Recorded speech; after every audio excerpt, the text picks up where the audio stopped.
I stood frozen in the daycare parking lot, staring at my phone screen like it might explode in my hands. The words blurred and sharpened as my brain tried to make sense of what I was reading. Moving to China with Claire. I emptied our savings. Good luck paying rent. My husband Trevor had just destroyed our entire life in a single text message.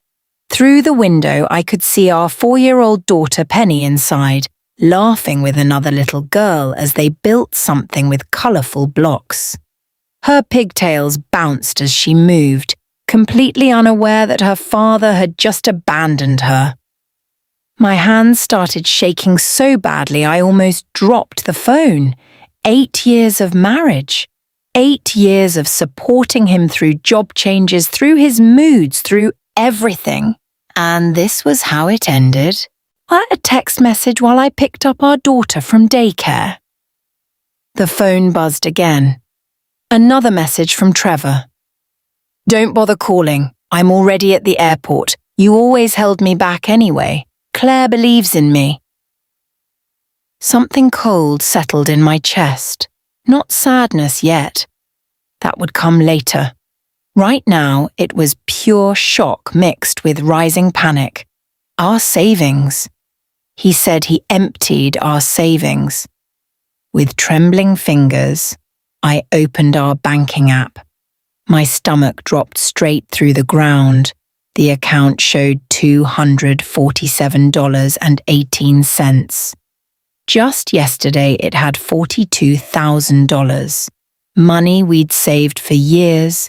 Money for Penny's future, for emergencies, for the down payment on a house we'd been planning to buy. All gone. I checked again, hoping I'd made a mistake, hoping the app was glitching, but no.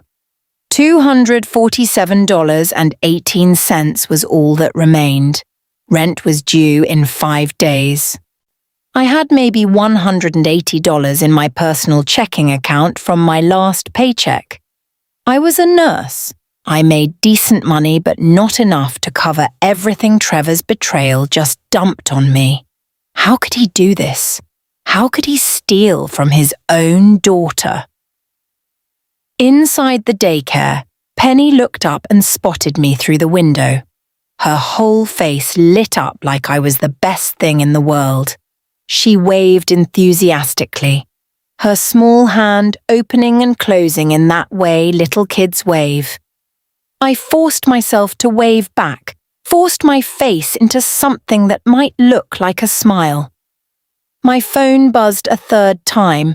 I wanted to throw it across the parking lot. You'll be fine. You always figure things out. Tell Penny I'll send her a postcard from Shanghai. A postcard.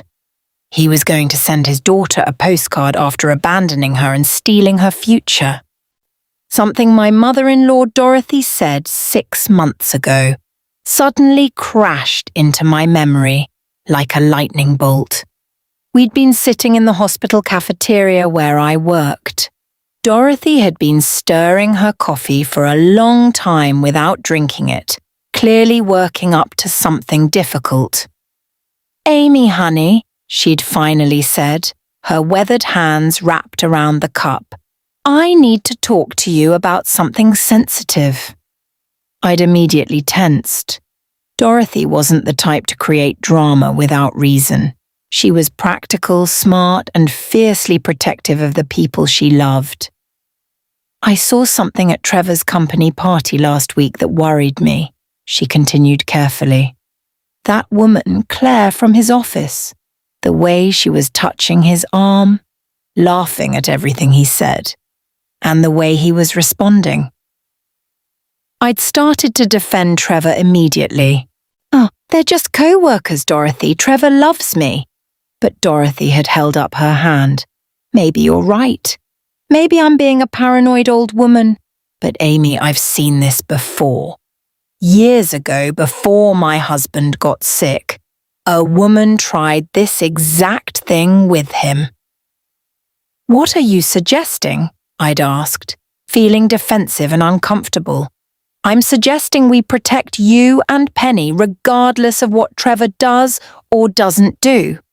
Dorothy's blue eyes had been steady, serious. "I think we should open a separate savings account, just in your name.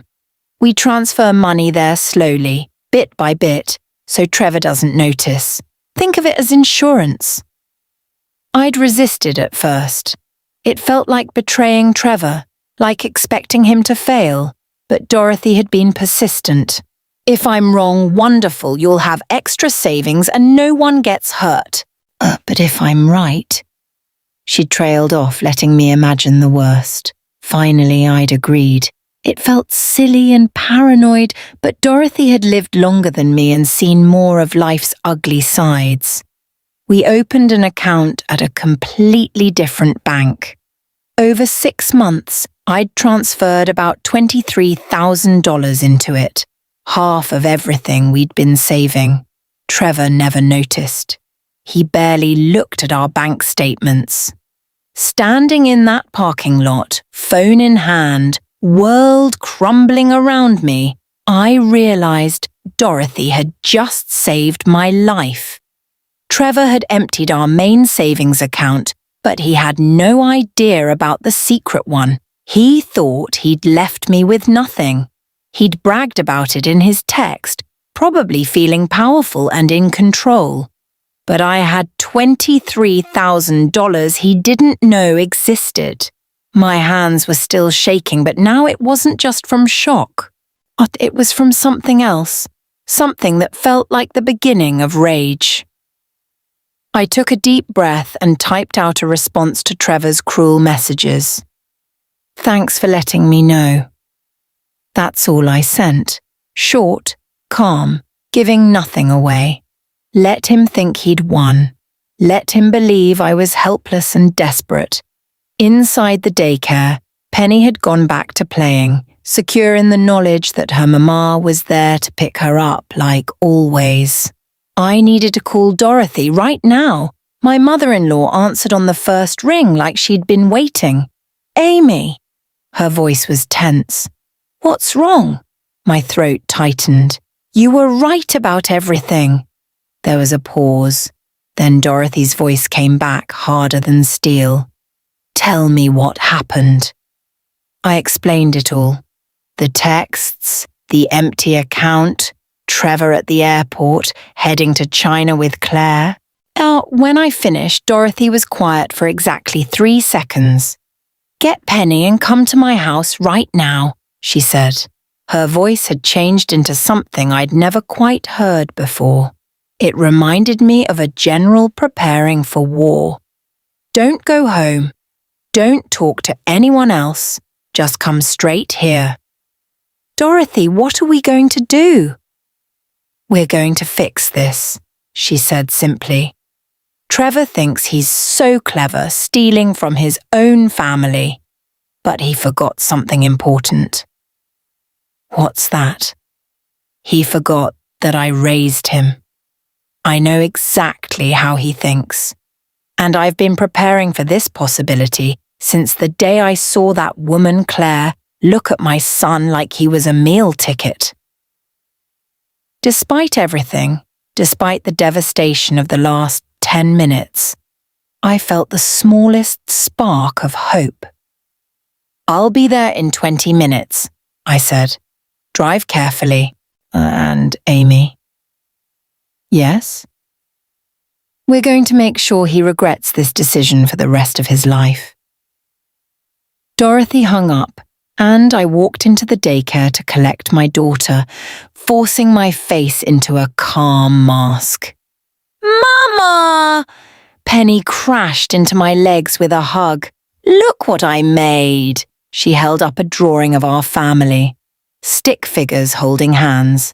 She'd drawn 3 people, me, her, and someone labelled Grandma. Trevor wasn't in the picture. 6 months ago, I'd watched my son Trevor at his company party and felt my stomach twist into knots.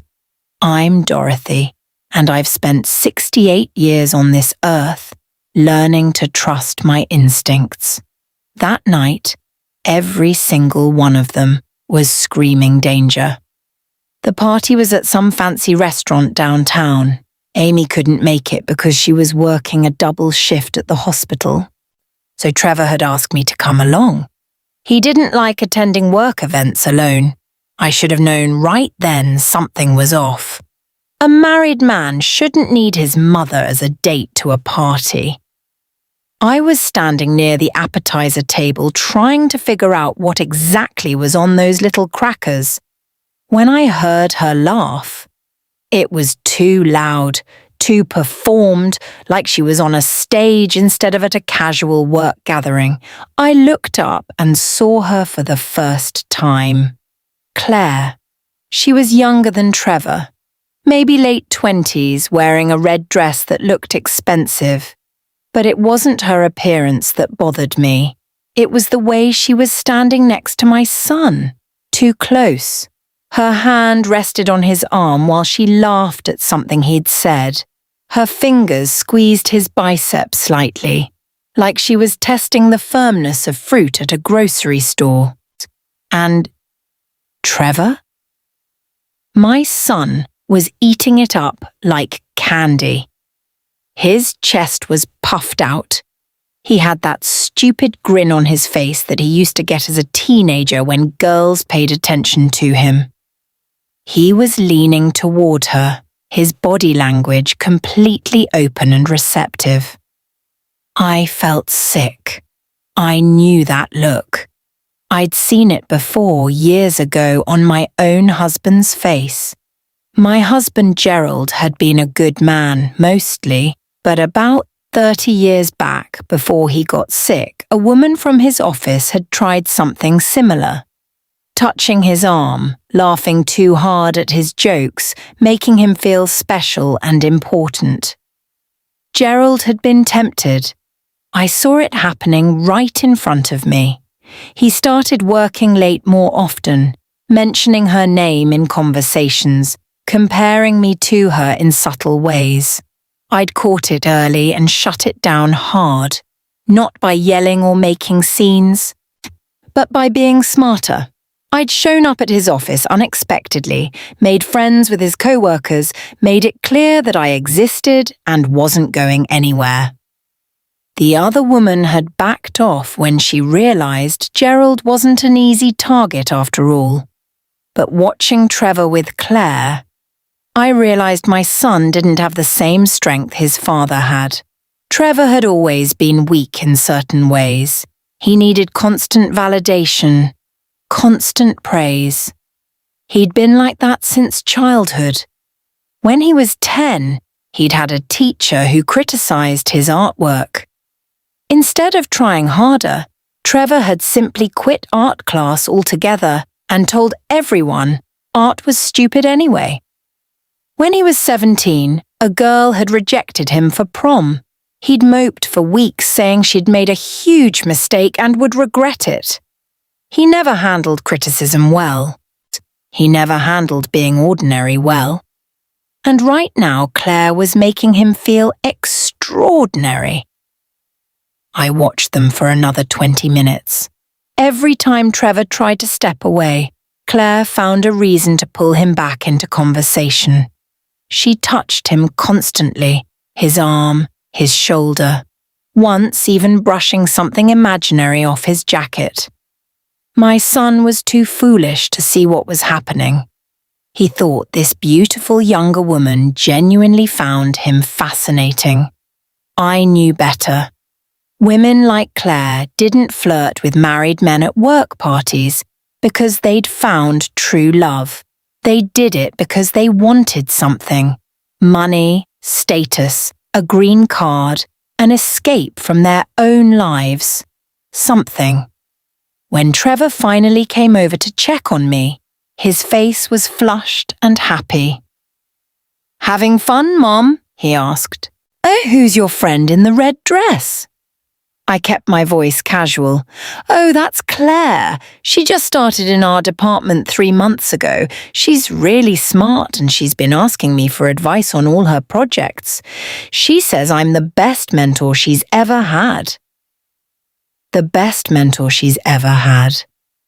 I nearly choked on my wine. That's nice, honey. Does Amy know about her? Trevor's expression flickered for just a second. What do you mean? Claire's just a co-worker.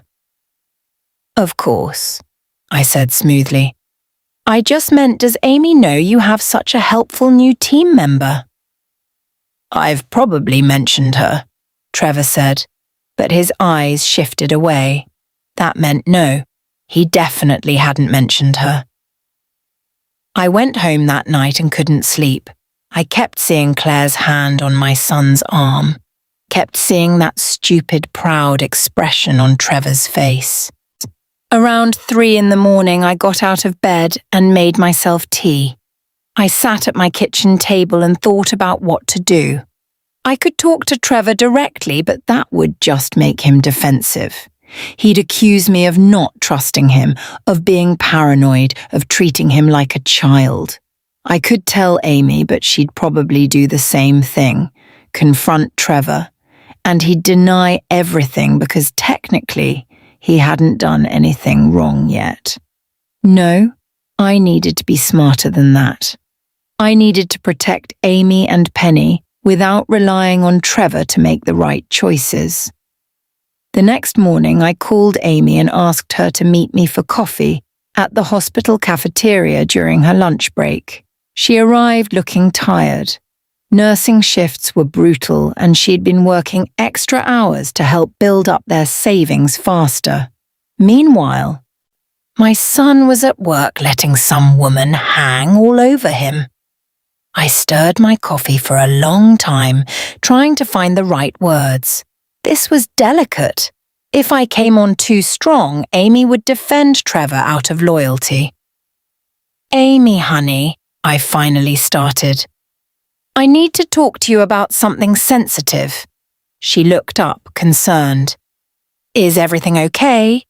Are you feeling all right? I'm fine, it's not about me. I took a breath. I saw something at Trevor's company party last week that worried me. I explained what I'd observed, being careful to stick to facts rather than interpretations. I described Claire's behaviour, Trevor's responses, the way he'd failed to mention her to Amy. Amy's face went through several emotions: surprise, defensiveness, worry, then something like embarrassment. They're just co-workers, Dorothy, she said. But her voice wasn't quite convinced. Trevor loves me. I'm sure he does, I said gently. But Amy, I've lived a long time. I've seen good men make terrible decisions because someone made them feel special at exactly the right moment. I told her about Gerald and the woman from his office, how close I'd come to losing my marriage. I'm not saying Trevor will definitely do something wrong, I continued. Maybe nothing will happen. Maybe I'm being a paranoid old woman. But I think we should protect you and Penny regardless. Protect us how? Amy asked quietly. Open a separate savings account, just in your name. Transfer money there slowly, bit by bit, without telling Trevor. Amy looked shocked. That feels like betraying him. Is it betrayal to make sure his daughter has security? I challenged. If Trevor is loyal and faithful, he'll never know about it and no harm is done. But if something happens, you'll have a safety net. Amy struggled with this. I could see it on her face. She loved my son, wanted to believe the best of him. Just think about it, I said. 2 days later, Amy called me. Okay, she said quietly. Let's open the account. We met at a bank across town, somewhere Trevor would never randomly go. We opened an account in only Amy's name with me listed as a backup contact in case of emergencies. Amy started transferring money carefully. 500 here, 800 there, 1,000 when they got a tax refund. always amounts that wouldn't trigger Trevor's attention. Over 6 months, we built up that secret account to $23,000.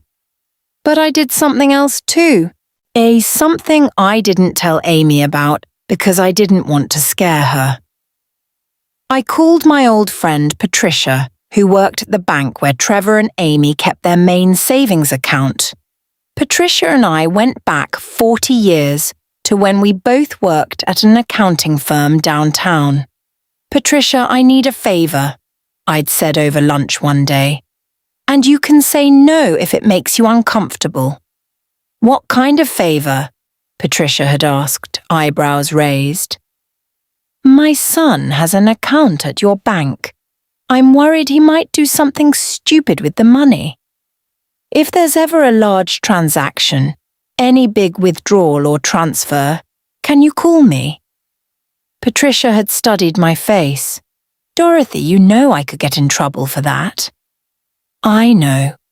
That's why I'm asking as a favour, not as something official. You don't have to tell me details. Just a heads up if something significant happens." Patricia had agreed reluctantly, and yesterday she'd called me. "Dorothy," she'd said, her voice tight, "your son just transferred $41,752 out of his savings account. Emptied it completely except for what the bank requires to keep it open." My blood had turned to ice. "When?" "About 2 hours ago. 3:15 this afternoon." I'd thanked Patricia and immediately started making preparations. I called the other bank, the one where Amy's secret account was held. Within an hour, I'd transferred all that money into a brand new account at a third bank, one with only my name on it temporarily, until I could add Amy's. I wanted to make absolutely sure Trevor couldn't somehow discover it and steal that money too. Then I'd waited for Amy's call, knowing it would come. When my phone finally rang and I heard Amy's shaking voice say, "You were right about everything," I felt no satisfaction, just cold burning anger at my son for being so stupid and selfish. "Get Penny and come to my house right now," I told her. "Don't go home. Don't talk to anyone else. Just come straight here." "Dorothy, what are we going to do?" I looked at my laptop screen at the bank accounts I had access to, at the documentation I'd been quietly collecting for 6 months. "We're going to fix this," I said. "Trevor thinks he's so clever, stealing from his own family, but he forgot something important." "What's that?" "He forgot that I raised him. I know exactly how he thinks." I hung up and immediately got to work. First, I called the bank where Trevor had stolen the money from. I explained that I was calling on behalf of Amy, whose name was also on the account, and that she had not authorized a transfer of over $40,000. The bank representative was sympathetic but explained that since Trevor's name was on the account too, he had legal right to withdraw funds. "Even if it leaves his wife and child with nothing?" I asked coldly. "I'm sorry, Mom. That's a legal issue, not a banking issue." Fine. Legal issues I could work with. I called a lawyer I'd used when Gerald died, a sharp man named Bernard, who specialized in family law. "Dorothy," he greeted me warmly. "What can I do for you?" "My daughter-in-law needs a divorce lawyer, fast, and we need to file a restraining order." I explained the situation. Bernard listened without interrupting. "I'll get Amy to my office tomorrow morning," he said when I finished. "Bring all the documentation you have. Bank statements, text messages, everything.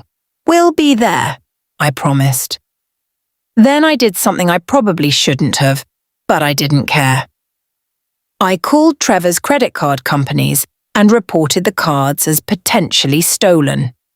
I had his account numbers from old statements he'd left at my house. I explained that my son was travelling internationally and had mentioned his wallet might have been taken, and I was calling on his behalf to protect his accounts. 2 of the 3 companies immediately froze his cards pending verification.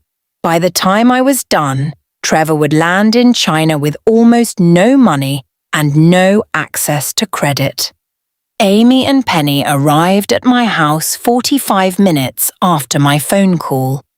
Penny ran to me for a hug, as completely unaware that her father had just destroyed her family. Amy looked like she'd been crying, but was holding it together for her daughter's sake. I made tea and settled Penny in the corner with some colouring books and crayons I kept for her visits. Then I sat Amy down and explained everything I'd done. Her face went pale. Dorothy, is this legal? Everything I did was to protect you, I said firmly. And yes, it's legal. You're his wife. You have every right to protect your joint assets and report suspicious activity. But freezing his credit cards? I reported them as potentially compromised. The companies made their own decisions. I met her eyes. Amy, he abandoned you and Penny. He stole money that was meant to secure your daughter's future. This isn't the time to play fair. Amy was quiet for a long moment, and looking at Penny colouring peacefully in the corner. You're right, she finally whispered. He made his choice. Yes, he did, I agreed. Now we make ours. Trevor stepped off the plane in Shanghai, feeling like a completely new man. The flight had been long, but Claire had kept him entertained the whole time. She'd talked about her family's business empire, the mansion they'd live in, the servants who would cater to their every need. My uncle owns 3 electronics factories, she'd said, squeezing his hand. He's always looking for smart American businessmen to help manage operations. You'll probably make twice what you made back home. Trevor had smiled, imagining himself as some kind of international executive. Finally, people would see his real potential. Finally, he'd be appreciated for who he truly was. Amy had never understood him. She was always worried about boring things like bills and savings accounts and being practical. She never encouraged his dreams, never made him feel special. But Claire did.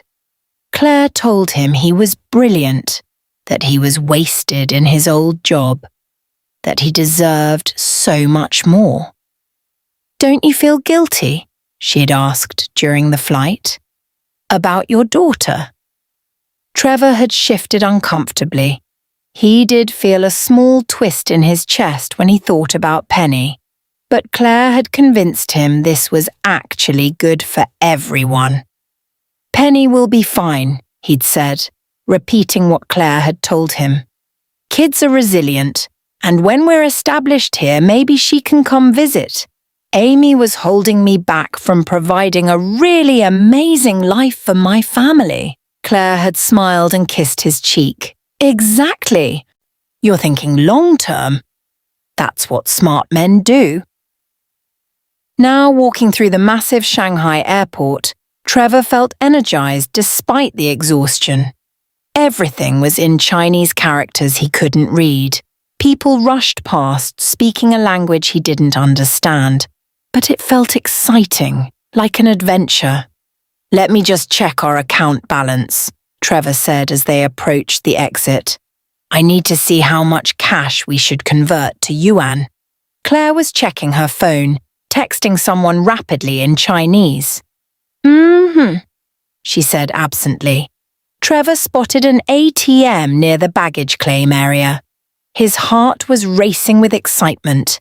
$41,000 was sitting in his account. That would convert to almost 300,000 yuan. They were set for months while he found that executive position Claire had promised. He inserted his card and selected English from the language menu. He entered his PIN and selected Check Balance. The screen loaded for a moment, then numbers appeared. Trevor's brain stopped working properly. He stared at the screen, certain he was reading it wrong. $3,247.18. That couldn't be right. He'd transferred $41,752 just yesterday morning before leaving for the airport. He'd checked it 3 times to make sure it went through properly. His hands started sweating. He hit the button to check again. $3,247.18. The same number appeared. His stomach dropped like he'd just fallen off a building. No, he muttered, checking a third time. Still $3,247.18. How was this possible? Where did the money go? He tried to access his transaction history, but the ATM wouldn't show details for international accounts, and he needed to call the bank. Trevor pulled out his phone and dialed his bank's customer service number with shaking fingers. "We're sorry, but your call cannot be completed as dialed." His American phone plan didn't work internationally. He'd meant to set up international service but forgot in all the excitement of running away with Claire. Is something wrong? Claire had walked over, looking at him with concern. "The money," Trevor said, his voice cracking. "It's gone. The account only shows $3,000. Claire's expression changed instantly. The warmth drained from her face like water down a sink. "What do you mean, gone?" Her voice had gone sharp. "You told me you had $45,000. "I did. I transferred it yesterday. I don't understand what happened." Trevor was starting to panic now, real fear creeping up his spine. Claire pulled out her phone and opened a calculator. $3,000 is only about 22,000 yuan. That's nothing, Trevor. That won't last a month in Shanghai. "There must be a mistake," Trevor insisted. "The bank must have made an error. I just need to call them and sort it out." "How are you going to call them? Your phone doesn't work here." "I'll find Wi-Fi somewhere. There has to be free Wi-Fi in the city." Claire was already texting again, her fingers flying over her phone screen. Her whole body language had changed. She'd moved away from him, putting physical distance between them. "Claire, it'll be okay," Trevor said desperately. "We'll figure this out." She ignored him, focused on her phone. She was speaking to someone in rapid Chinese, her voice getting louder and more agitated. Trevor stood there in the middle of the Shanghai airport, suddenly feeling very small and very far from home. Other travelers flowed around him like water around a rock. Everyone seemed to know where they were going except him. Claire ended her call and turned back to him. Her face was completely cold now, nothing like the warm, flirtatious woman from the plane. "I just talked to my cousin," she said flatly. "The one I told you about who works in manufacturing." "Okay, that's good, right? Maybe he can help us. He can get you a job at an electronics factory, assembly line work. It pays about 4,000 yuan per month." Trevor did the math in his head. That was barely $600 a month. Assembly line? "But you said your uncle needed managers, executives." "That was when you had money to invest," Claire snapped. "My family doesn't help broke foreigners who can't even keep track of their bank accounts." The words hit Trevor like a physical slap. "I thought you said your family was wealthy, that they'd help us get started." Claire laughed, but it wasn't a nice sound. My family is wealthy, but they're not stupid. They help people who can contribute something. What can you contribute with $3,000? But you said you loved me, Trevor whispered. He could hear how pathetic he sounded, but couldn't stop himself. I said you had potential, Claire corrected coldly. With $45,000, you had potential. With $3,000? She looked him up and down with disgust. Oh, you're just another broke foreigner. Trevor felt like the ground was disappearing beneath his feet. What about the mansion? The life you promised? That was contingent on you actually having the money you claimed to have. Claire was already picking up her suitcase. My cousin says the factory provides dormitory housing, shared rooms with 5 other workers. It's not much, but it's better than being homeless. Shared dormitory? Trevor couldn't process this. Just an hour ago he'd been imagining himself as an international businessman. Now he was facing assembly line work and a bunk bed? Unless you have a better option, Claire challenged. Trevor didn't. He didn't have anywhere else to go, anyone else to call. He'd burned every bridge behind him. I need to try calling my bank, he said desperately. Oh, there has to be an explanation. Good luck with that. Claire was walking toward the exit now. I'm going to my cousin's apartment. Here's the address of the factory. She thrust a piece of paper at him with Chinese characters he couldn't read. Wait, I can't read this, Trevor called after her. Show it to a taxi driver, Claire said without turning around. And Trevor, don't call me again. This was a mistake.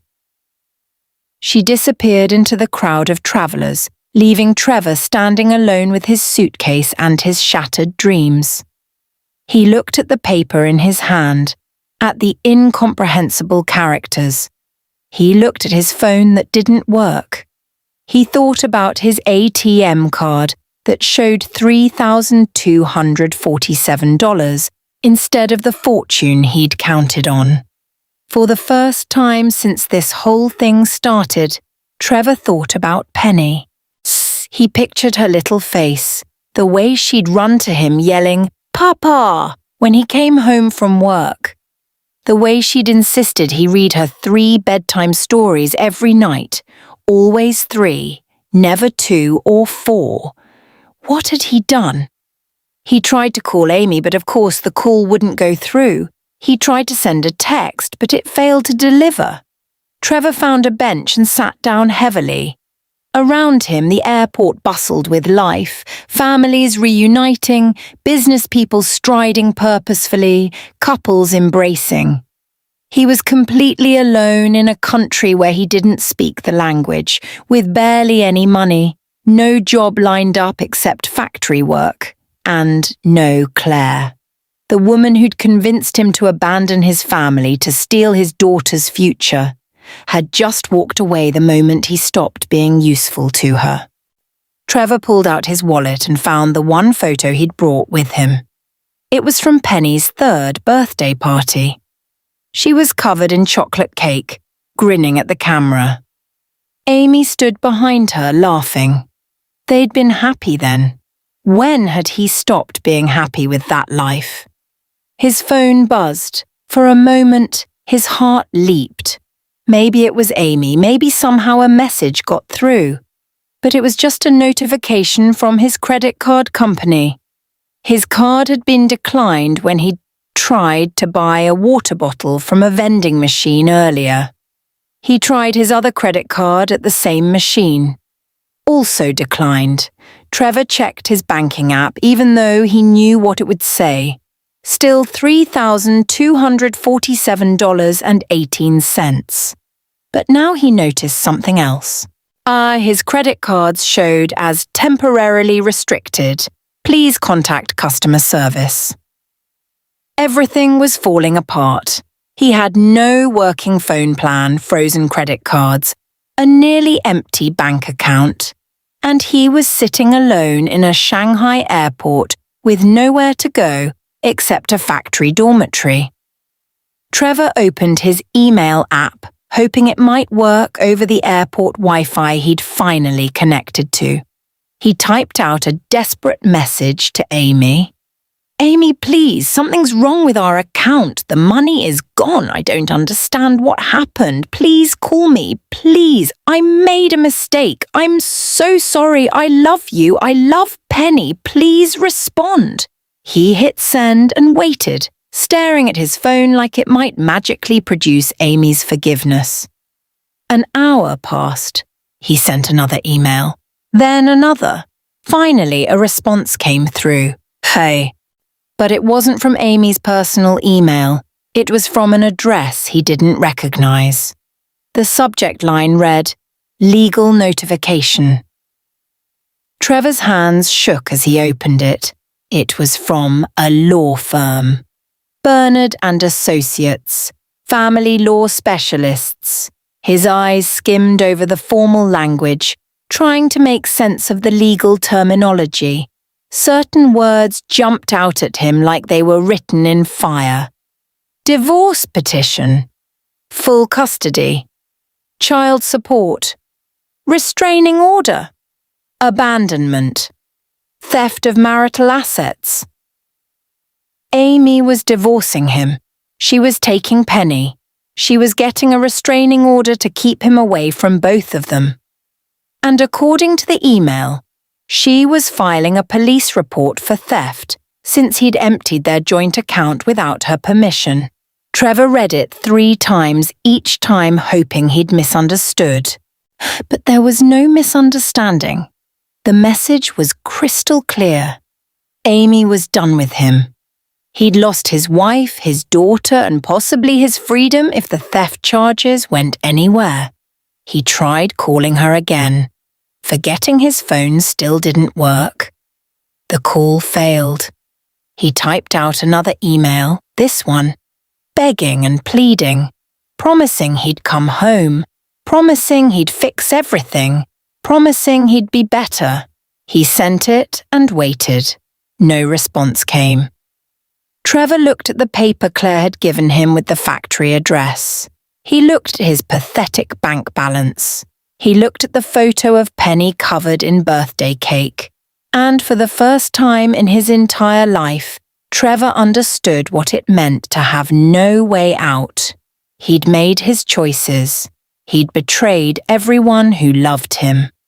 And now he was sitting in an airport 12 time zones away from home with nothing and no one. The adventure he'd imagined had turned into a nightmare in less than 2 hours. And somewhere back home, his mother Dorothy probably knew exactly what was happening to him. He could almost hear her voice. "Actions have consequences, Trevor." I sat across from Amy in my living room, watching her try to hold herself together for Penny's sake.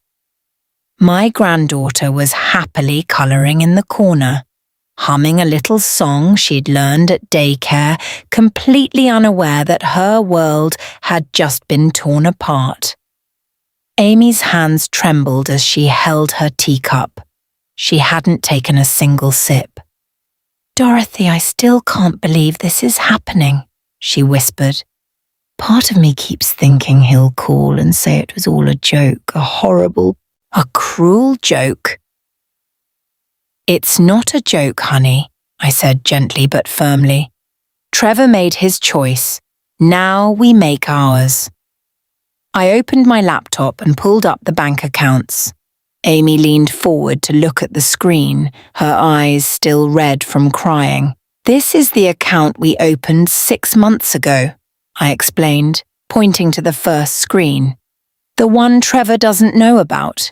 It had $23,000 in it as of yesterday." Amy nodded, familiar with that account. "But I moved that money this morning," I continued, switching to a different screen, "to a brand new account at First National Bank.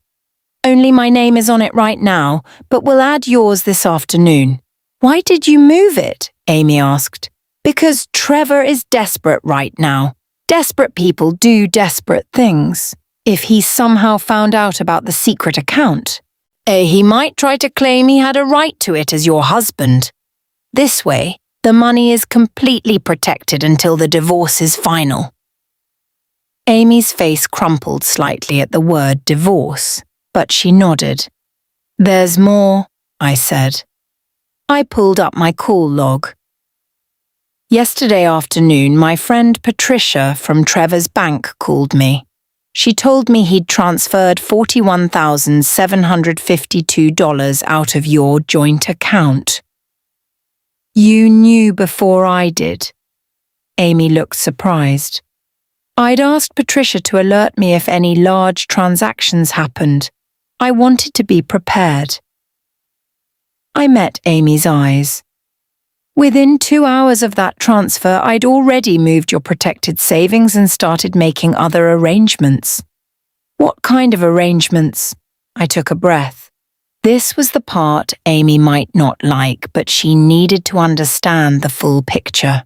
And I called Trevor's credit card companies and reported the cards as potentially compromised. I suggested they might have been stolen since Trevor was traveling internationally.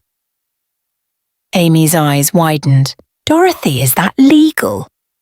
I didn't lie. I said the cards might have been compromised, which was true. Trevor was using them to fund his betrayal of his family. The companies made their own decisions to freeze the accounts pending verification. So Trevor has no credit cards in China? That's correct. He has whatever cash he took with him, and about $3,000 in his checking account. Amy was quiet for a moment, processing this. Wait, 3,000? But he transferred over 40,000. Where did the rest go? I smiled grimly. That's the interesting part. I contacted your bank this morning and explained the situation, and I told them that you, as a joint account holder, did not authorize a transfer of over $40,000, and that your husband had abandoned you and your child. What did they say? They said that technically, since Trevor's name was on the account, he had the legal right to withdraw the funds. I paused. However, when I mentioned that you'd be filing a police report for theft and that this was part of a divorce proceeding, they became more cooperative. They gave the money back. Not exactly, but they did freeze the remaining account and flag it for investigation. The bank can't return the transferred funds without a court order, but they can make Trevor's life very difficult when he tries to access anything else. I pulled up another screen showing email exchanges with Trevor's employer. I also contacted Trevor's company this morning. I spoke with someone in human resources and explained that Trevor had abandoned his family and fled the country with a co-worker. Amy's hand went to her mouth. You didn't. I absolutely did. That company has a strict ethics policy about workplace relationships and conduct. Claire and Trevor violated several policies by having an affair and then running off together. I provided them with copies of Trevor's text messages admitting to the relationship. What will happen to them? The HR representative said they'd open an immediate investigation. Both Trevor and Claire will likely be terminated for gross misconduct, which means Trevor won't have a job to come back to.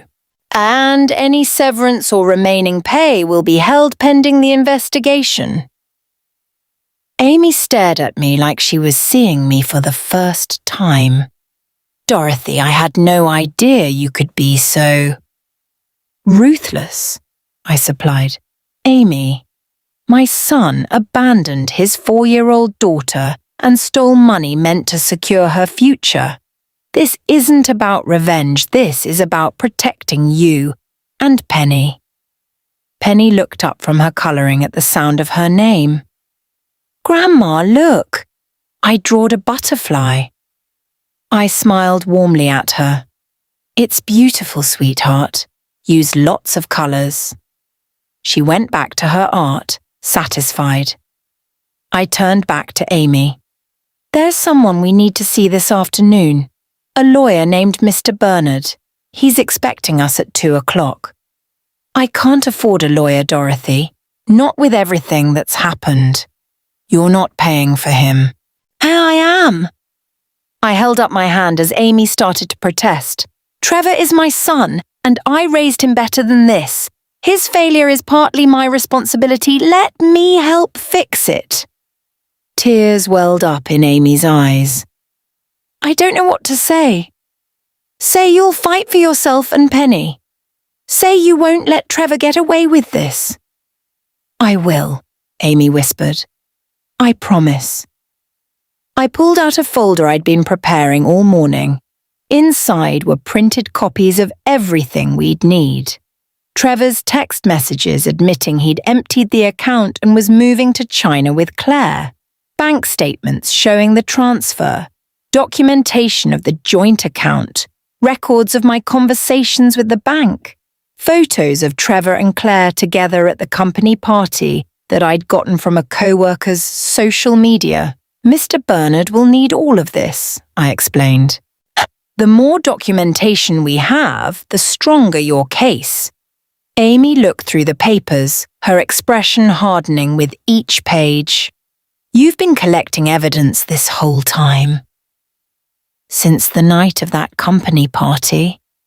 I hoped I was wrong about Claire and Trevor, but I wasn't going to be unprepared if I was right. My phone buzzed. It was an email notification. I glanced at it and felt a cold satisfaction. What is it? Amy asked, noticing my expression. Email from the bank. Trevor attempted to use his credit card at a location in Shanghai about an hour ago. The charge was declined due to the fraud alert I filed. He's already in China? Looks like it. And he's already discovering that life there isn't going to be what Claire promised him. I opened my email and showed Amy the message. Then I showed her something else. A desperate email Trevor had sent to her personal account. Amy, please, something's wrong with our account. The money is gone. I don't understand what happened. Please call me, please. I made a mistake. I'm so sorry. Amy read it, her jaw clenched. He made a mistake. That's what he calls abandoning his daughter and stealing our savings. A mistake. He'll send more, I predicted. They'll get more desperate, more pleading. He'll promise to change, to come home, to be better. What should I do? Nothing.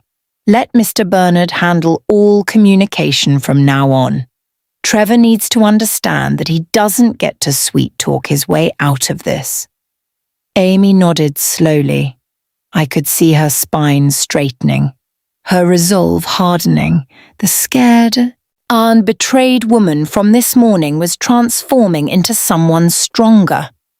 I need to call work, Amy said. Tell them I need a few days off to deal with a family emergency. Already done, I said. I called your supervisor this morning and explained the situation. She said to take the whole week, and if you need more time, just let her know. Amy looked at me with something like awe. How did you manage all of this in one morning? I'm 68 years old, honey. I've learned how to get things done. I closed my laptop.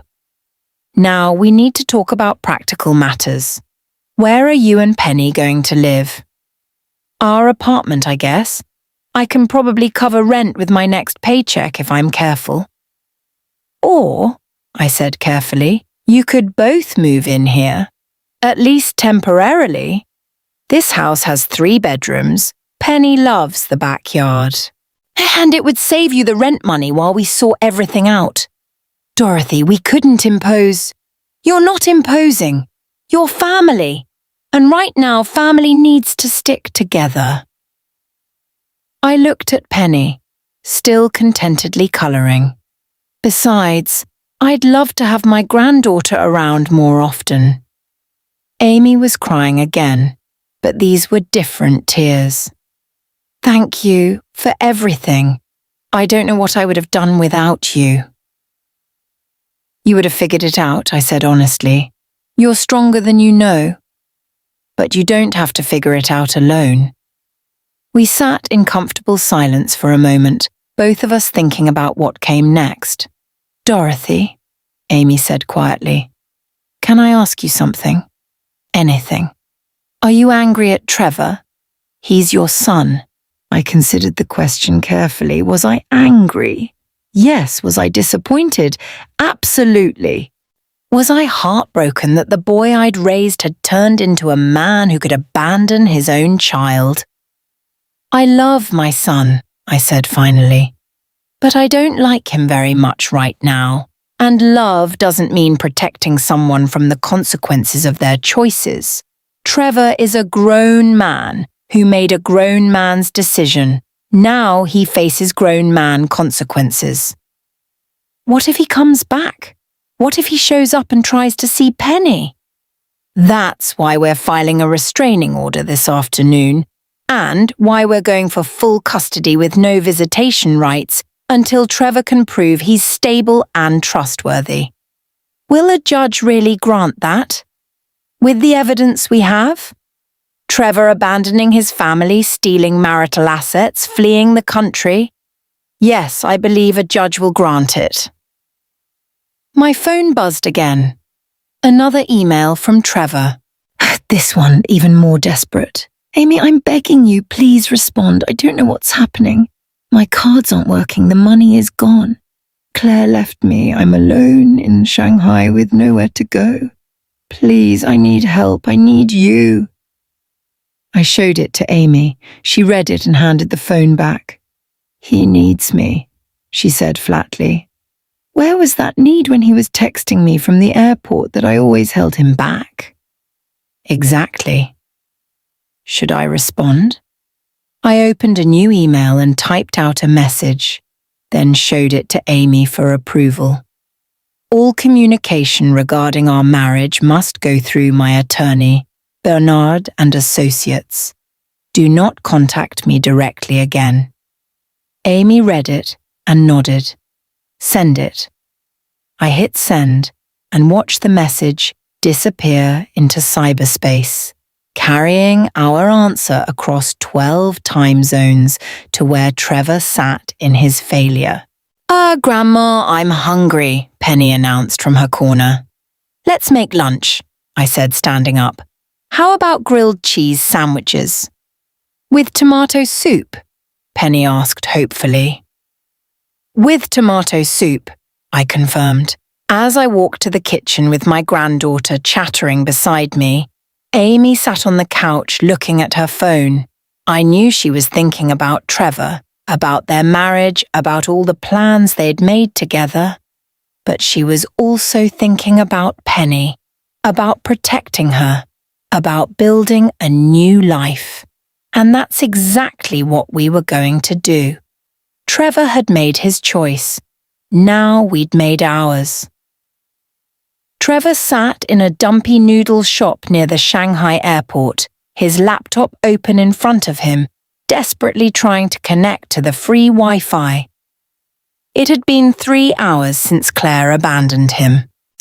3 hours of trying to figure out what to do, where to go, how to survive. The Wi-Fi password was written on a small card in Chinese characters. Trevor had to point at it and gesture until a teenage worker understood and typed it in for him. Finally, he was connected. His email inbox loaded slowly. 16 new messages. Most were junk, but 3 were from Amy's email address. His heart leaped. She'd responded. Maybe she'd forgive him. Maybe she'd help him figure out what happened to the money. He opened the first email, but his hope died instantly. It wasn't from Amy at all. It was from a law firm, Bernard and Associates, family law specialists. Trevor's mouth went dry as he read through the legal language. Words jumped out at him like punches to the gut. Petition for divorce. Irreconcilable differences. Abandonment. Of full custody of minor child.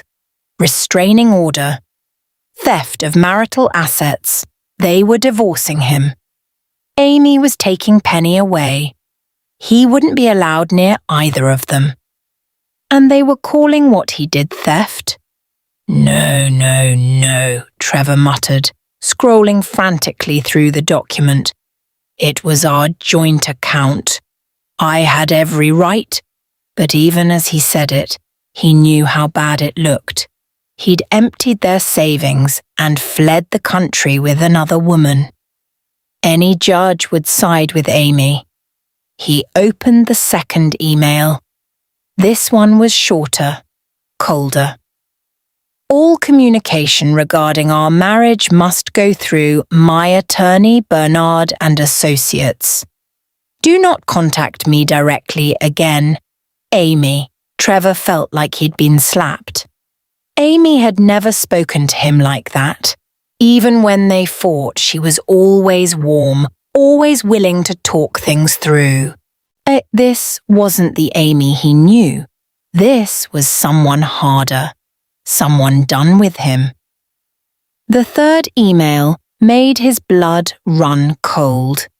It was from his company's HR department.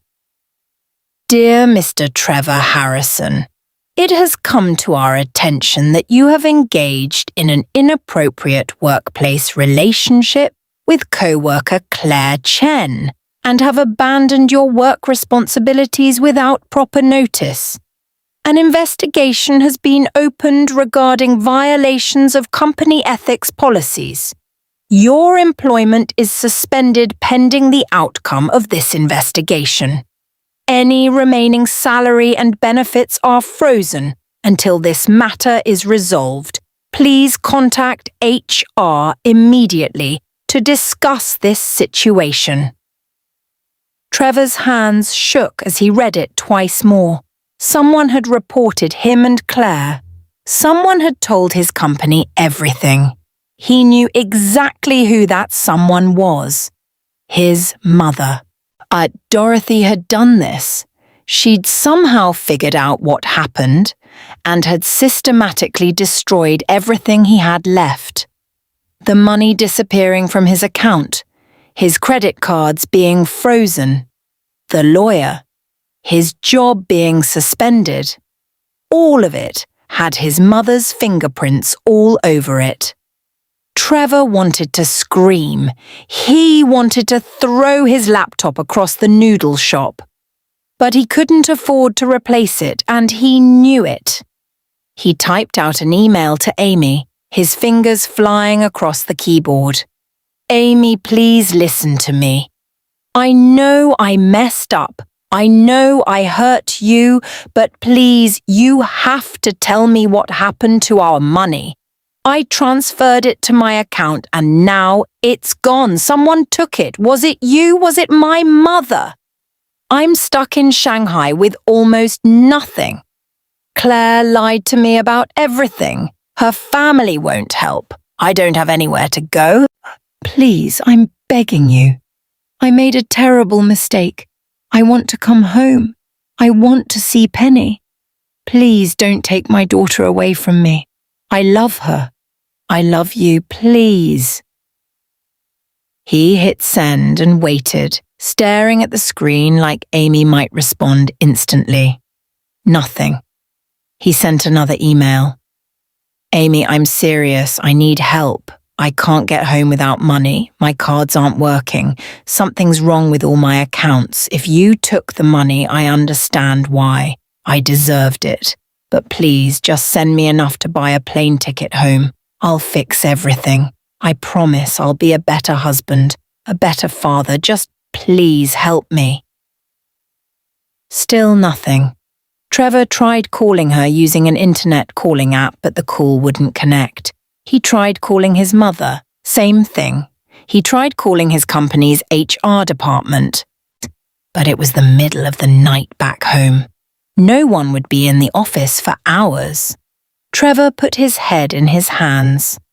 Around him, Chinese families ate noodles and dumplings, chatting and laughing. Normal people living normal lives. And here he was, alone in a country where he didn't speak the language, with no money, no job, no wife, no daughter. The noodle shop worker came over and said something in Chinese, gesturing at Trevor's table. He'd been sitting here for over an hour and had only ordered one bowl of soup that cost him $5.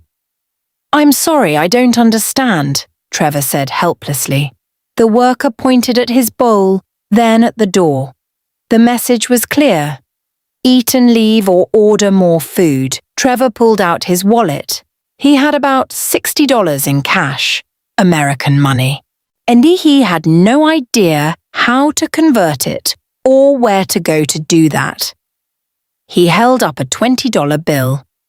The worker shook his head and pointed at a sign on the wall. "UN only," it said in English. Of course they didn't take American dollars. Trevor gathered his laptop and stumbled out of the noodle shop.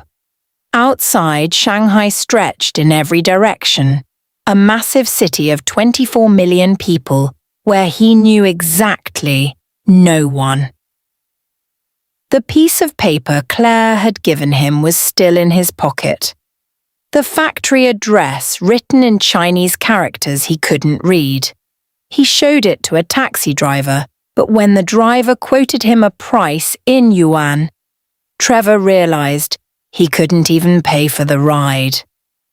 "American dollars?" he tried hopefully, showing his cash. The taxi driver laughed and drove away. Trevor started walking, pulling his suitcase behind him. He had no idea where he was going. He just knew he couldn't stand still. His phone buzzed. An email notification. His heart jumped again, but it wasn't Amy. It was his credit card company. "Dear Mr. Harrison, your account has been flagged for suspicious activity and frozen for your protection. Multiple international transaction attempts have been declined. Please call our fraud department immediately to verify your identity and recent transactions." Trevor wanted to laugh or cry. He wasn't sure which. His fraud department. Like he was the one committing fraud. Like he was the criminal. He tried calling the number listed, but it didn't work from his internet calling app. It required an actual phone connection, which he didn't have without an international plan. Everything he tried led to another dead end. Trevor found a bench and sat down heavily. It was getting dark now. The temperature was dropping.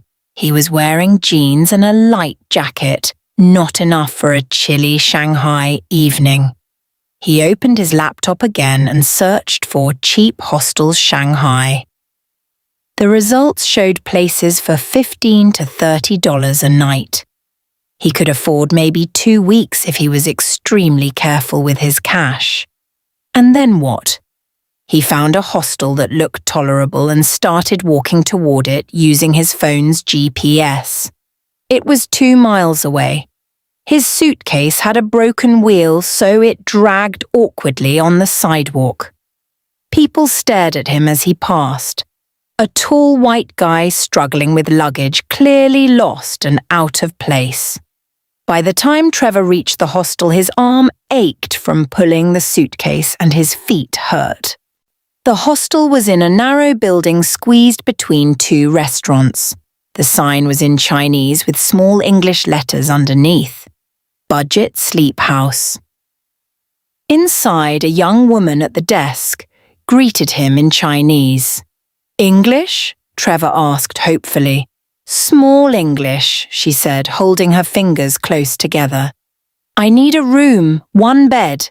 How much?" 120 yuan 1 night, she said. You stay how many nights? Trevor had no idea how to answer that. Just one night for now. She nodded and pushed a form toward him. He filled it out with shaking hands. Pay now, she said. Trevor pulled out his American cash. I only have dollars. Can you take dollars? She looked uncertain, then called someone on her phone. After a quick conversation, she nodded. $20? A one night. That seemed expensive compared to the yuan price she'd quoted, but Trevor was in no position to negotiate. He handed over a 20. She gave him a key attached to a wooden block with the number 412 carved into it. The room was on the 4th floor. There was no elevator. Trevor dragged his suitcase up 4 flights of narrow stairs, sweating and miserable. Room 412 was barely bigger than a closet. It had 6 bunk beds crammed into a space meant for maybe 2. 5 of the beds were already occupied by sleeping people. The air smelled like feet and instant noodles. Trevor stood in the doorway, his dreams of mansion living and executive positions completely shattered. This was his reality now. A bunk bed in a room with 5 strangers in a country where he couldn't speak the language. He found an empty top bunk and climbed up, not even bothering to take off his shoes. His suitcase barely fit in the small locker at the foot of the bed. Trevor pulled out his phone and checked his email again. Still nothing from Amy. He tried one more time. Amy, I'm in a hostel in Shanghai. 6 people to a room. This is what my life has become. Claire lied about everything. Her family won't help me. I have almost no money. I have nowhere to go. I was so stupid, so incredibly stupid. I threw away everything good in my life for a fantasy that lasted exactly 2 hours. Please, if you ever loved me at all, please just tell me what happened to the money. Did Mum take it? Did you? I just need to understand, and I need to figure out how to get home. I miss Penny so much. Does she ask about me? Does she know I'm gone? Please don't tell her I abandoned her, please. I'm begging you. He sent it and lay back on the thin mattress, staring at the water-stained ceiling. Below him, someone was snoring. Across the room, someone else was watching videos on their phone without headphones. Trevor thought about his house back home, not fancy, but clean and comfortable. His own bed, his own bathroom, Penny's room with her stuffed animals lined up on the shelf. He thought about Amy making breakfast on Sunday mornings while he and Penny watched cartoons. He thought about his mother's house, where he'd grown up, where he'd always been welcomed. All of it was gone now. He'd traded it all for this bunk bed in Shanghai. Trevor's phone buzzed one more time. Another email from the lawyer. Mr. Harrison, you are hereby notified that a restraining order has been filed against you, prohibiting contact with Amy Harrison and minor child Penny Harrison. Any violation of this order will result in immediate arrest and prosecution. All communication must go through legal counsel. A court date has been set for custody proceedings. Your presence is not required as you have abandoned your family and left the country. Full custody will be granted to Amy Harrison by default. Sincerely, Bernard and Associates. Trevor read it 3 times, each time hoping he had misunderstood, but there was no misunderstanding. They were taking Penny away, completely. He wouldn't even get visitation rights, and it was all his fault. He'd done this to himself, every single bit of it. Trevor finally started crying. quiet tears that he tried to muffle in his thin pillow so his roommates wouldn't hear. Somewhere back home, Penny was probably sleeping in her own bed, safe and warm, maybe cuddling her favourite stuffed bunny. And she was growing up without a father because he'd been too stupid and selfish to appreciate what he had. Trevor cried himself to sleep in that hostel bunk bed, 12 time zones away from everything that mattered. And he knew deep down that he deserved every bit of this nightmare. 2 weeks had passed since Trevor sent that text message from the airport. 2 weeks since my world fell apart and then, surprisingly, started coming back together. I stood at the hospital nurses' station, finishing up my charts before my shift ended. My co-worker, Patricia, walked by and squeezed my shoulder. "How are you holding up?" she asked gently. Everyone at work knew what happened. Dorothy had told my supervisor and word had spread. But instead of pity, I mostly got support. 3 different nurses had offered to babysit Penny. 2 had recommended their divorce lawyers. 1 had brought me homemade lasagna. "I'm okay," I said, and realised I actually meant it. Better than I thought I'd be. It was true. The first few days had been awful. I'd cried myself to sleep, woken up crying, cried in the shower. The betrayal cut so deep I could barely breathe sometimes. But Dorothy had been there every single moment. She'd taken care of Penny when I couldn't stop crying. She'd made sure I ate. She'd handled all the legal paperwork and phone calls. And slowly, something started changing inside me. I started remembering things about my marriage that I'd pushed aside. Trevor's constant need for reassurance, his mood swings when things didn't go his way, the way he spent money we didn't have on things he didn't need, how he'd blamed me when his boss didn't promote him, saying I'd made him too comfortable at home, how he'd resented my nursing schedule, even though my income paid most of our bills, the way he'd started coming home later and later over the past few months, claiming work was busy, how he'd password protected his phone when it used to be open. I'd ignored all the warning signs because I'd loved him, because we had Penny, because I'd believed in our vows. But Trevor had stopped believing in them long before he got on that plane to China. My phone buzzed. Another email from Trevor.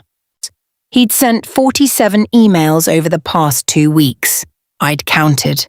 I didn't read them anymore. They all said the same things. He was sorry he'd made a mistake. He loved me. He loved Penny. Please help him. Please forgive him. Please send money.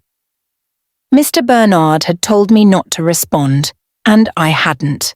Not once. At first it was hard. Every email made my heart hurt.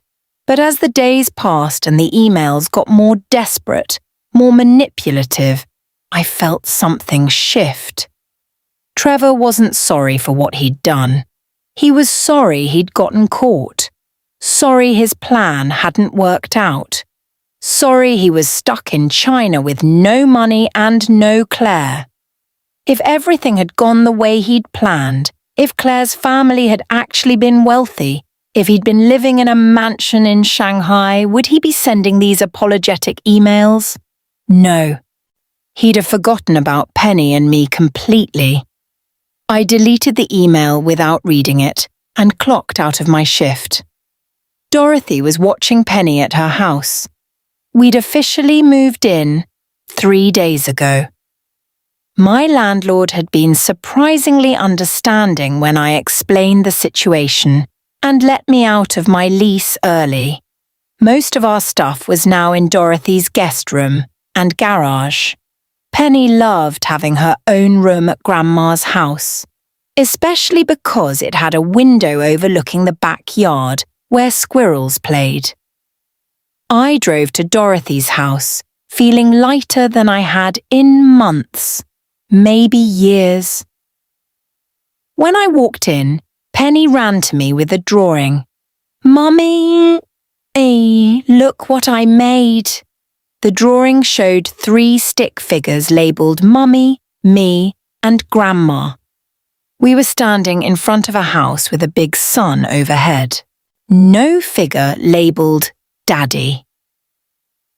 Penny hadn't asked about Trevor in over a week. At first, she'd asked where Papa was every day. I'd told her Papa had to go away for work, unsure what else to say. Dorothy had been more honest. "Papa made some bad choices, sweetheart. Sometimes grown-ups do that." Eventually, Penny stopped asking. Kids are resilient, people said. I hoped it was true. Dorothy was in the kitchen making dinner. The smell of roasted chicken filled the house. "How was work?" she asked. "Good. Busy." I washed my hands at the sink. "Anything happened today?" Dorothy's expression shifted slightly. "Mr. Bernard called. The court date is set for next week." My stomach tightened. "Already?" "Trevor's not contesting the divorce or the custody arrangement. He can't. He abandoned his family and fled the country. The judge will grant everything we're asking for." "What if he comes back? What if he shows up at the hearing?" "He won't. He can't afford a plane ticket. And even if he could, the restraining order means he'd be arrested the moment he tried to contact you or Penny." I sat down at the kitchen table, suddenly exhausted. This doesn't feel real. 6 months ago, I thought we had a normal marriage. Not perfect, but normal. Dorothy joined me at the table. "Amy, can I tell you something?" "Of course." "I raised Trevor by myself after his father died. I worked 2 jobs to give him everything he needed. I thought I'd taught him to be strong, independent, grateful." She paused, her eyes sad. "But somewhere along the way he learned the wrong lessons. He learned that the world owed him something, that he deserved more than what he had." "That's not your fault, Dorothy." "Maybe not entirely, but I see now that I protected him too much. Every time he failed at something, I fixed it. Every time he made a bad decision, I smoothed things over." She looked at me intently. "I'm not doing that anymore. Trevor made an adult choice. He faces adult consequences." "He keeps emailing me," I said quietly, "begging for help." "I know, he's emailing me too." Dorothy's jaw tightened. 43 emails in 2 weeks. I've read exactly 0 of them. "You haven't read any?" "Why would I? I know what they say. He's sorry, he made a mistake. Please send money, please forgive him." Dorothy stood and went back to the stove. "If Trevor wanted my help, he shouldn't have stolen from his daughter and abandoned his family." There was a hardness in Dorothy's voice I'd never heard before. She'd always been protective of Trevor, always made excuses for him. Not anymore. "Mr. Bernard also said Trevor's company officially terminated him," Dorothy continued, "for misconduct and abandonment of duties. He has no severance, no final paycheck. They're keeping everything pending their investigation." Part of me felt guilty for the satisfaction that brought, but only a small part. "What about Claire?" I asked. "Also fired. Apparently she's back in China but won't answer Trevor's calls or emails. She wants nothing to do with him." "So he's completely alone there?" "Yes." Dorothy pulled the chicken from the oven. Exactly where his choices led him. Penny was playing with her dolls in the living room, talking to them in her little voice, making up stories about adventures and tea parties. Has she said anything about Trevor? I asked quietly. Dorothy shook her head. Not in days. Yesterday she asked if we could get a cat. That's what's on her mind now. A cat named Sprinkles. I smiled despite everything. She's always wanted a cat. Trevor was allergic, or claimed to be. Dorothy set plates on the table. Maybe we should get her that cat. Really? Why not? This is her home now. Our home. We should make it happy. Our home. Not Trevor's home. He'd given up that right. After dinner, I gave Penny a bath and put her to bed. She made me read 3 stories just like always. She kissed my cheek and snuggled her stuffed bunny. Mummy, she said sleepily. Yes, baby? I love living at Grandma's house. Me too, sweet pea. Are we going to stay here forever? For a while, yes. Is that okay?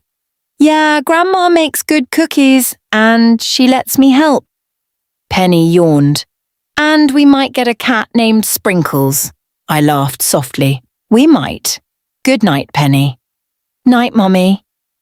I kissed her forehead and turned off the light, leaving the door cracked how she liked it. Downstairs, Dorothy was washing dishes. I joined her, drying while she washed. She's happy, I said. That's what matters. You matter too, Amy. How are you really doing? I thought about the question honestly. I'm angry. I'm hurt. But I'm also relieved. Relieved? I didn't realize how much stress Trevor caused until he was gone.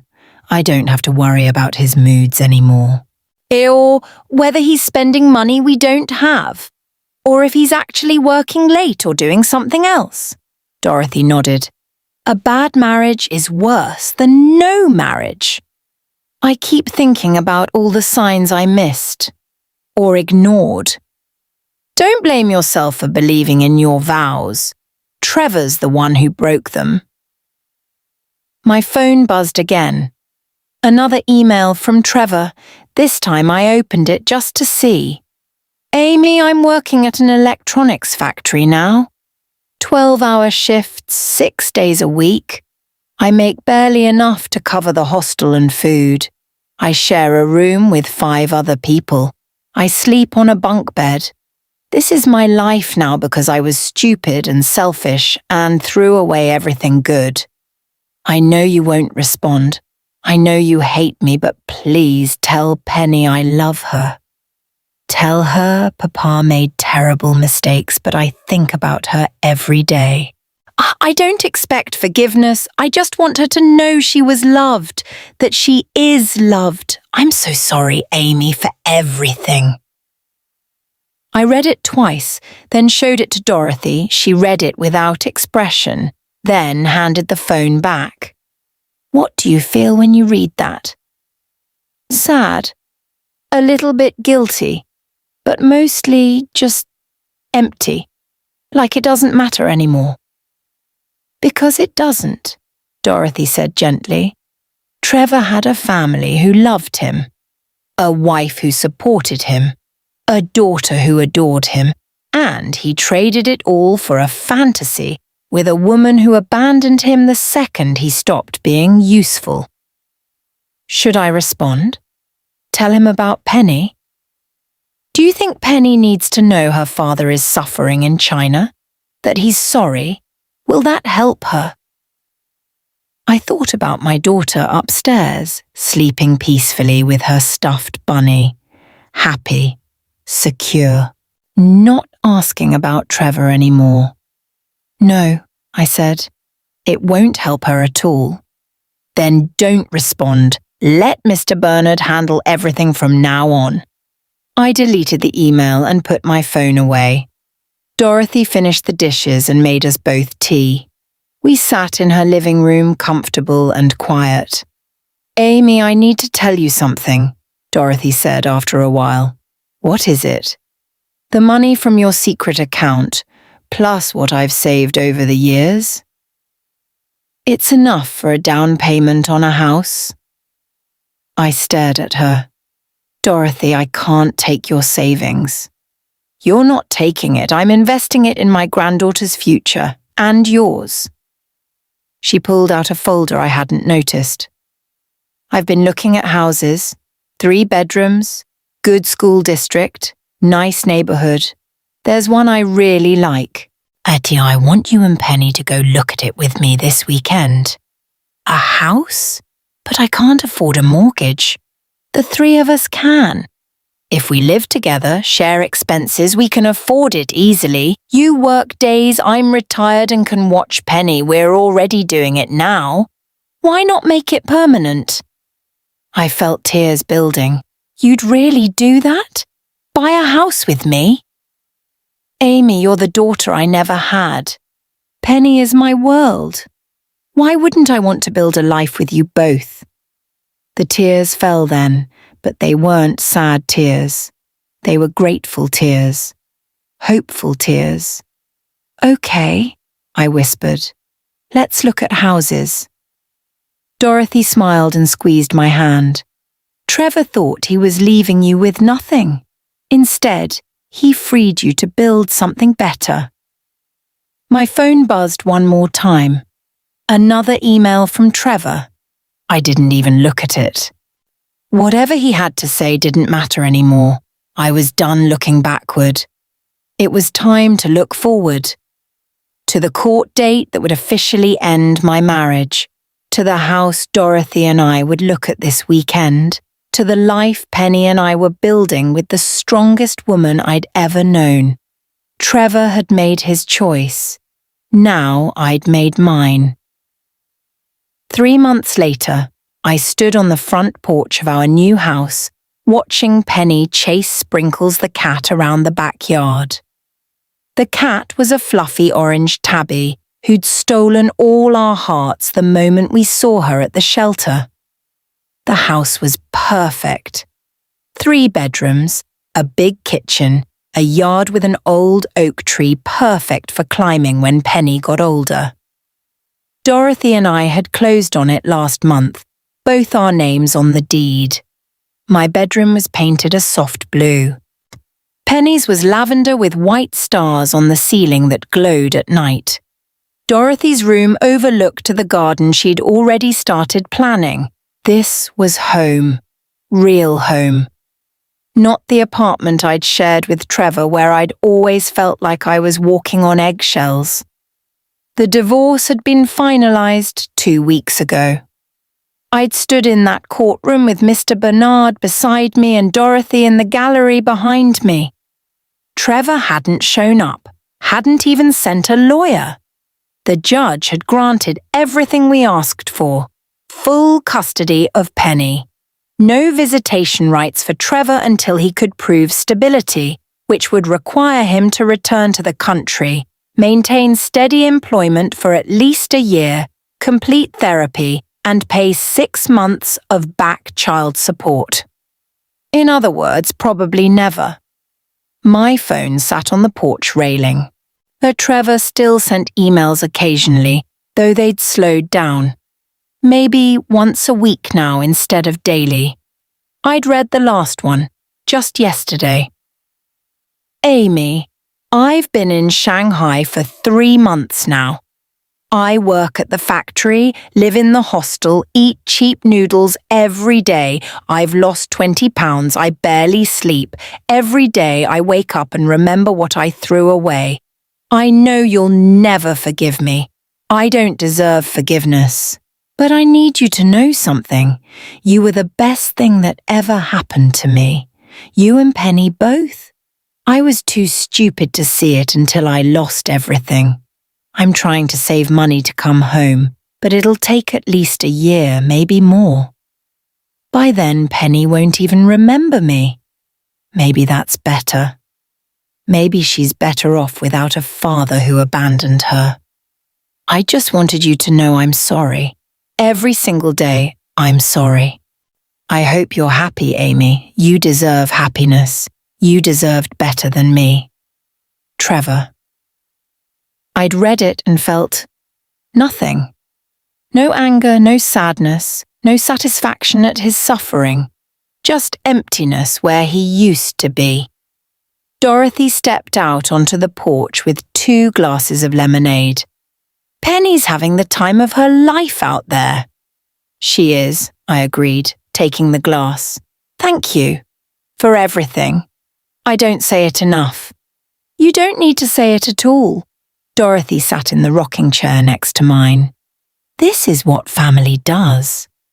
In the backyard, Penny had given up chasing the cat and was now making a flower crown from dandelions. She was singing to herself, completely content. She asked about Trevor this morning, I said quietly. Dorothy looked at me sharply. What did she say? She asked if Papa was ever coming back. First time she's mentioned him in weeks. What did you tell her? The truth, that Papa made choices that took him far away and we don't know if he'll come back. How did she take it? She said, okay, and asked if we could have pancakes for breakfast. I smiled sadly. Kids are resilient. More than adults sometimes, Dorothy agreed. My phone buzzed. I glanced at it, expecting another email from Trevor. But it wasn't from Trevor. It was from my supervisor at the hospital. Amy, the head nurse position in pediatrics just opened up. I immediately thought of you. It's more money, better hours, day shift only. Interested? Monica. I read it twice, my heart picking up speed. The head nurse position. I'd wanted that job for years, but it never seemed like the right time. Trevor had always said my schedule was already crazy enough without taking on more responsibility. But Trevor wasn't here to say anything anymore. What is it? Dorothy asked, noticing my expression. I showed her the message. Dorothy's face broke into a huge smile. Amy, that's wonderful. Are you going to apply? I want to, but it's more responsibility, and with Penny... Penny has me, Dorothy interrupted. And it's day shift only, which means you'd be home for dinner every night. No more overnight shifts. You really think I should do it? I think you should stop asking permission to live your life. Dorothy's voice was gentle but firm. Trevor made you small, Amy. He made you doubt yourself. But you're capable of amazing things. Apply for that job. I looked at my phone, at the message, at the opportunity sitting right in front of me. Then I typed out a response. Monica, I'm very interested. When can we talk about it? Amy. I hit send before I could second-guess myself. There, Dorothy said with satisfaction. That's my girl. A car pulled into the driveway. Mr. Bernard, our lawyer. He'd called this morning saying he needed to drop off some final paperwork. I went to meet him, Dorothy following behind. Mr. Bernard was a kind man in his 60s with grey hair and warm eyes. He'd handled everything with such care and professionalism. Ladies, he greeted us, pulling a folder from his briefcase. I have the final divorce decree, all signed and official, and one more thing. He handed me a document I didn't recognize. What's this? I asked. A legal notice from Trevor's former employer. They've completed their investigation into his conduct. They found evidence of misuse of company resources, falsified expense reports, and the inappropriate relationship with Claire Chen. They're not pressing criminal charges, but they are pursuing a civil lawsuit to recover funds. I stared at the document. What does this mean? It means Trevor owes his former company approximately $18,000. They'll garnish any wages he earns, any bank accounts he has, until the debt is paid. Dorothy raised her eyebrows. So even when he does save money to come home, they'll take it. Essentially, yes. Mr. Bernard looked at me carefully. How do you feel about that? How did I feel? Trevor was trapped in China, working a terrible job, living in a hostel, now owing money he'd probably never be able to pay back.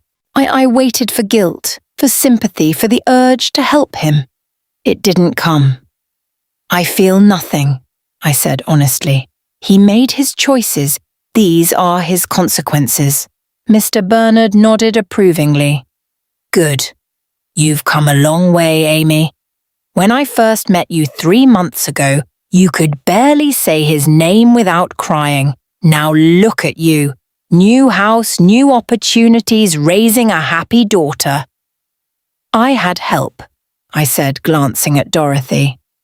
You had support, Mr. Bernard corrected, but you did the hard work yourself. You should be proud.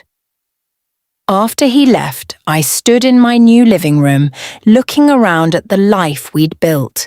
Pictures of Penny on the walls, Dorothy's knitting basket in the corner, my nursing textbooks on the shelf. No pictures of Trevor. We'd taken them all down. Penny ran inside, breathless and happy. Mummy, can Sprinkles sleep in my room tonight? If she wants to, I said, scooping her up. Did you have fun playing? So much fun. Grandma, did you see me catch Sprinkles? I did, sweetheart. You were very fast. Penny wiggled down and ran to wash her hands for dinner. Dorothy and I moved to the kitchen. She'd made pot roast, Penny's favourite. Dorothy, I said as we set the table, do you ever wonder if we did the right thing? Cutting Trevor off completely? Dorothy paused, considering the question seriously. I think about it sometimes. He's my son. Part of me will always love him, even when I don't like him very much. But he had every opportunity to make different choices. He could have talked to me when he was unhappy in his marriage. He could have gotten counselling. He could have been honest with you instead of sneaking around with Claire. Dorothy set down the plates.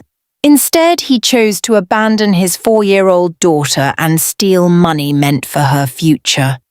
Those aren't the actions of someone who deserves my protection anymore. What if he comes back someday, really changes? If he does the work, proves he's stable, becomes the father Penny deserves, then we'll revisit the situation. But that's years away. If it happens at all. Dorothy met my eyes. Right now, our job is to protect Penny and help you build the life you deserve. Trevor isn't part of that equation. Penny ran back in, her hands clean. I'm hungry. We sat down to dinner together, the 3 of us. Penny chatted about her day at preschool, about Sprinkles, about the ladybug she'd found in the garden. She was happy. Thriving. She had a mother who loved her, a grandmother who adored her, a stable home and a cat named Sprinkles. She didn't need Trevor. Maybe she never really had. After dinner, after Penny was in bed, I sat on the back porch with my laptop. Dorothy had gone to her book club, and I had the house to myself for an hour. I opened my email. One new message from Trevor. For a moment, I hesitated. Then I clicked it. Amy, I heard about the lawsuit from my old company. They're taking everything I earn. I'll never be able to save enough to come home now. I'll probably be stuck in China for years, maybe forever. I know you don't care. I know I deserve this, but I need to say one more thing. Thank you for being a good mother to Penny. Thank you for protecting her when I failed her. Tell her Papa loved her. Even though I made terrible mistakes, I won't email anymore. There's no point. Take care of yourself, Amy. Goodbye. I read it 3 times. Then I hit delete. I opened a new email and addressed it to my supervisor, Monica. Monica, I'd love to discuss the head nurse position. I'm ready for this next step in my career. Thank you for thinking of me. When can we meet?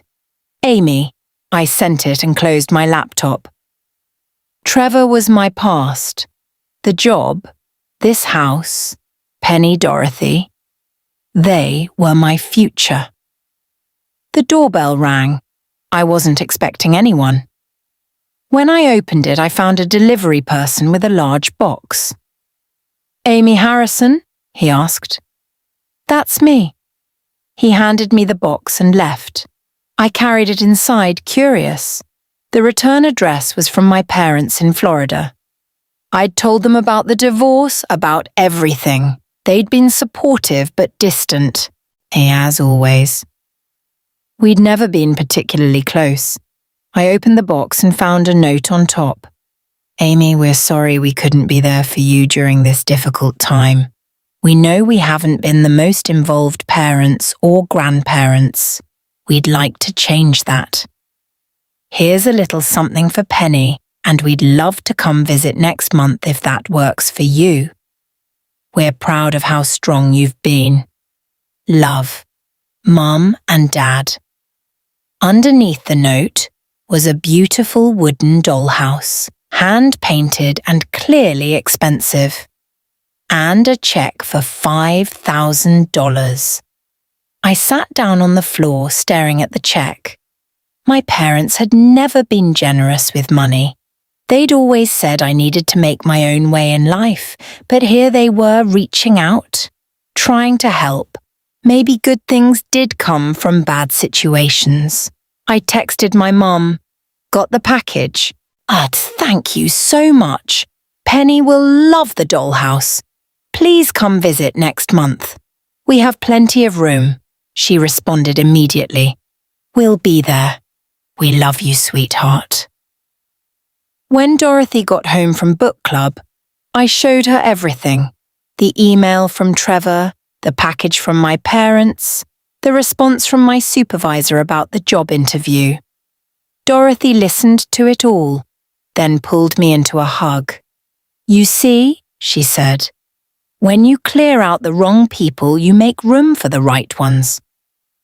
Trevor was the wrong person. Trevor was the wrong person for you to build a life with. He needed someone to prop up his ego and ignore his flaws. You needed a partner who saw your strength and celebrated it. You think I'll find that someday? A real partner? Dorothy smiled. Maybe, when you're ready, but right now you don't need anyone.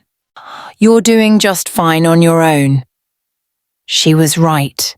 For the first time in my adult life, I was truly independent, making my own decisions, building my own future.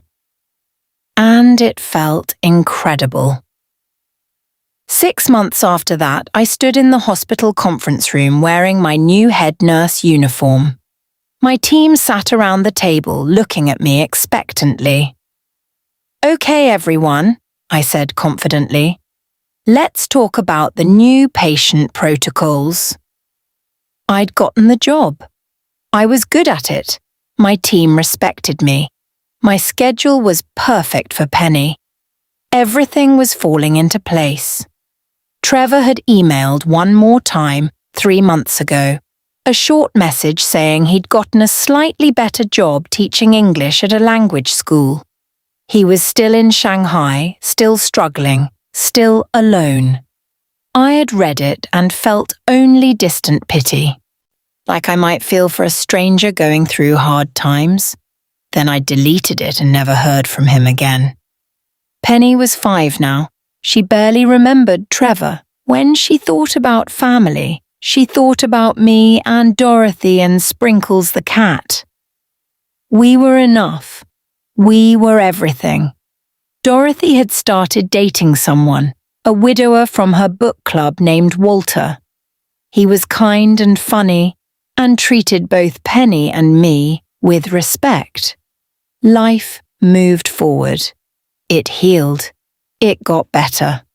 One evening, almost a year after Trevor had sent that text from the airport, I sat on our porch watching the sunset. Penny was inside helping Dorothy make cookies. Their laughter floated through the open window. I thought about where I'd been a year ago, broken, betrayed, terrified of the future. And I thought about where I was now, strong, independent, building a beautiful life. Trevor had thought he was destroying me when he emptied that bank account and ran off to China. Instead, he'd set me free. Free to discover who I really was. Free to build the life I actually wanted. Free to raise Penny in a home filled with love and stability.